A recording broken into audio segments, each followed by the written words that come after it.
Peter Parker has faced impossible threats before, but this time he wasn't ready. He tried to run from responsibility, tried to ignore the call to be a hero, and now he's dead. But how did this happen? Who managed to do the impossible and take down Spider-Man once and for all? I'm Andrew the Geek Master, and in today's video, we're continuing the story of Spider-Man's 8 deaths. There's a playlist with all the previous issues of this comic that I'll leave in the cards and pinned comment. To not miss stories like this one, hit that subscribe button, turn on the notification bell, and let's get started. The chapter begins in Felicia Hardy's apartment. Peter doesn't understand why Syra, the daughter of Sidorak, is crying, but she clearly saw something very disturbing.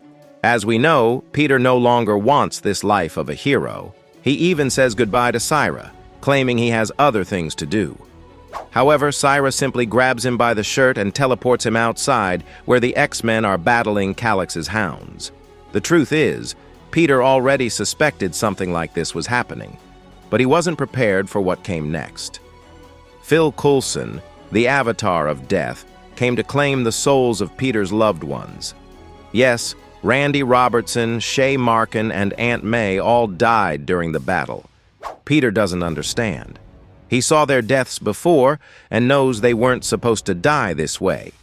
Syra explains that what she showed him was only one possibility.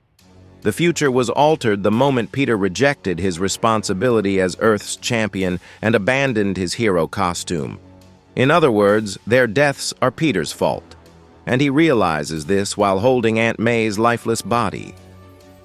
Angry, Peter immediately puts on his Spider-Man suit. After seeing the future, he felt like nothing mattered, but now he remembers that everything does. He admits he was wrong to feel sorry for himself while others' lives were in danger. Now, he knows exactly what needs to be done. He uses all the remaining extra lives to ask Coulson to bring everyone back. Coulson isn't sure it's a good idea, warning that there will definitely be consequences, and Peter himself will be in danger. If he dies again, there's no way back. But the hero is willing to take the risk. Coulson uses the extra lives and revives everyone, wiping their memories of what happened. As this happens, Peter silently regrets not being there for them and allowing them to get hurt. Aunt May even asks him what happened, but Peter simply tells her to return to the building safely before preparing for battle. While the X-Men continue fighting, Peter asks Syra for a tip on how to defeat these creatures. The daughter of Sidorak says no.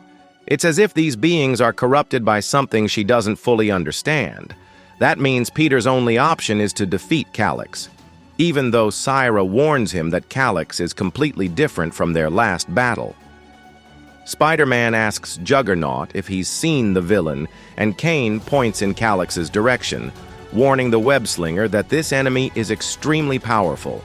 In fact, Callix is absolutely wrecking Cyclops. Even with his optic blasts fired at close range, they have no effect. That's when Spider-Man steps in, telling Callix to go bother another planet. The other X-Men follow Peter, even suggesting planets where Callix would be more welcome, making it clear he's in big trouble. Cyclops desperately asks if Peter has a plan, because they've tried everything to stop this guy and nothing worked. Spider-Man reassures him, claiming that Strange taught him a spell he's been saving for a moment like this. The spell is called Infernal Spear of Ferricle, a magic that Strange warned should only be used as a last resort, as Peter won't be able to cast any more magic for a while afterward. The spell can eliminate anyone, and Peter is counting on that as he fires it at the villain, causing a massive explosion. Unfortunately, Callix is unaffected. The Blight made him far superior, even to this magic. Peter is shocked. This was the best he had. Juggernaut notices something off about the energy surrounding Callix. The villain sends more of his hounds, giving the heroes no respite. For Callix, this battle is already over, and now this city belongs to him. At this point, we see hounds everywhere. Suddenly, the villain makes all the hounds explode. None of the heroes understand what Callix is planning until the villain himself reveals his true goal, to challenge his father and steal his domain.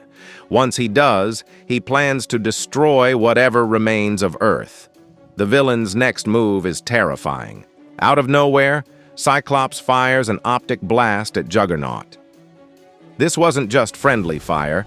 Syra realizes they need to leave immediately and takes Peter to a place between worlds where they can talk safely. She reveals that the X-Men have been infected by the Blight. Not just them, but the entire city. That's why they're fighting each other and trying to destroy what they love most. If this continues, reality itself will collapse. They need to stop Callix before he absorbs the other children of Cyttorak, like he did with Kratios. Peter asks Syra why she's helping him. She replies that she wants to understand humans. Peter knows he needs the girl's help. Even with the X-Men, he couldn't defeat Callix in his new form. But first, he wants to know why Juggernaut wasn't infected. The answer is obvious. Juggernaut is still Cyttorak's avatar on Earth, but now they need to hurry.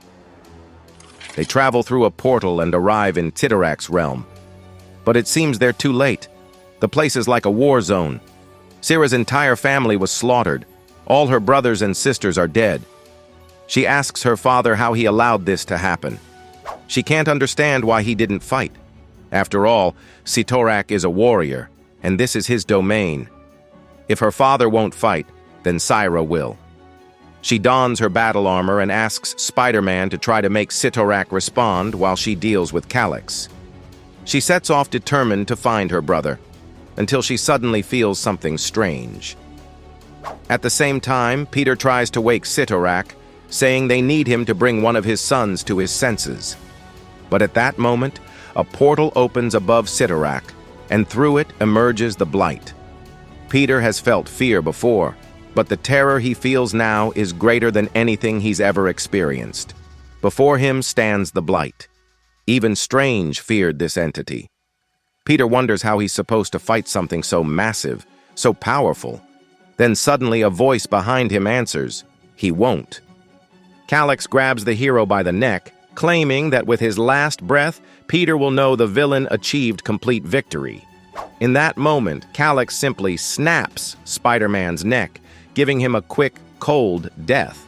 Syra can't believe what she's seeing. Peter's lifeless body falls to the ground and there's nothing she can do. With Spider-Man's death, Coulson appears shortly after saying the hero did his best, but now it's time to go. Spider-Man has fallen, and this time, there was no return. We saw Peter reject his role as a hero, witnessed the destruction caused by Callix and the Blight, and in the end, not even Strange's magic was enough to stop the inevitable. But this story isn't over yet. What happens now that Peter Parker is dead? If you enjoyed this video and want to follow every insane twist of this story, you know what to do. Turn on notifications because there's much more to come. And of course, share this video to spread this unbelievable plot twist. Thank you for watching, and see you on the next adventure.